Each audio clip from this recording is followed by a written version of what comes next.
Browns to cut ties with QB. As Shedeur replacement excites Jimmy Haslam, insider. First-round dreams don't always bloom where they're planted, but give them fresh soil, and suddenly, they grow. It's the script we've seen in the NFL. Think of Baker Mayfield and Sam Darnold, who had breakout seasons with different teams. But that's certainly not the case with Kenny Pickett. A former first-round pick, a Super Bowl champ as well, is now with his third team and still fighting for the starting job. And is tough and complicated. Training camps heating up in Beyond. It's not just the July sun making the Browns quarterbacks sweat. The battle for QB1 is officially underway.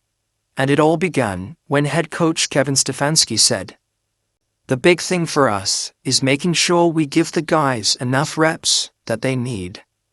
Making sure that they have enough." It's twofold. It wasn't just coach speaking. It was a warning shot. Because 4 quarterbacks are in the mix, and only one gets the keys. But let's be honest, with only so many reps to go around, someone's getting voted off the island real soon. And somehow, all eyes are targeting Pickett. The Browns will kick off their training camp this Wednesday, and ahead of it, ESPN released the Browns' 53-man roster projection. And guess who couldn't make it to the list? Yep, it's Pickett. ESPN's Daniel Oifusi included Joe Flacco, Dylan Gabriel, and Shedeur in the Browns' projected quarterback room. The writing is on the wall. Stefanski will cut ties with one of his quarterbacks, and the way things are shaping up, Pickett might be the odd man out.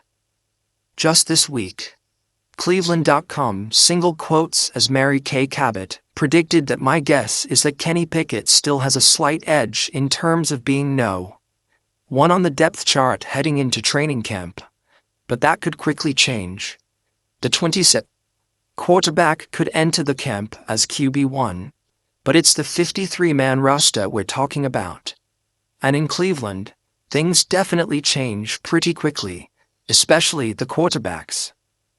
Pickett had a 14-10 record as the Steelers' QB1, but the performance wasn't enough to impress Mike Tomlin to declare him his franchise QB. He got shipped off to Philly last year, won a Super Bowl. Yeah, but did it in Jalen Hurts' shadow. That said, with each passing day, the Browns are expected to cut ties with one of their QBs.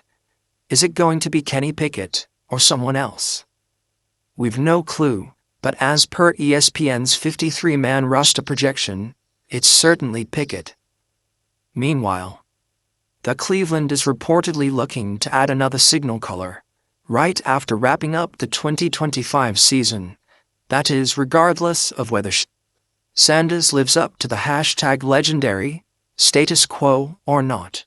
Jimmy Haslam's ultimate desire is to draft Arch Manning when a team drafts a couple of quarterbacks in April. What can a fanbase expect from their team? Well, there are many things, but picking another quarterback the very next year is certainly not one of those things. When the Browns picked Shedeur in the 5th round of this year's NFL draft, many were on board that Colorado Buffalo's product is the ultimate franchise quarterback of a team that has never developed a QB in decades. But fast forward to now, and the rumor mill is buzzing that the Browns are eyeing another signal caller in the 2026 NFL Draft, probably a replacement for Sanders. Leading the chorus was Pro Football Network's Jacob Infante, who predicted that Cleveland could end up with no 1 draft pick next year to use it on Clemson quarterback Cade Klubnik. But the others shrugged it off and observed that the Browns' owner Jimmy Haslam is planning beyond that. If we believe the chatter, Haslam desires to draft Arch Manning, Peyton and Eli Manning's nephew, in 2026.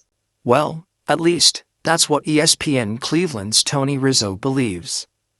I know Haslam would not admit it. And I know it's nothing that they want to talk about. But I'm telling you, The thirst that Jimmy Haslam has for Arch Manning is unmatched. Unmatched, he said. And get this, Rizzo's point isn't without merit. In fact, he pointed out Haslam's connection with Manning family. You know the connection. Haslam's donated a ton of money to Tennessee. They have a good relationship with the Manning family, he added. Noted Haslam, a major University of Tennessee booster, is well known for donating over $100 million to his alma mater over the years. And yes, Peyton Manning is one of the most beloved figures in Tennessee history. This isn't about football anymore. It's personal if we're being real, and of course, believing the chatter. We just have to wait to see how this will turn out. After all, it'll highly depend on this season's outcome. And maybe, just maybe, Shedeur Sanders could reel in his minicamp form. Then, that'd be a treat for the dog pound, wouldn't it?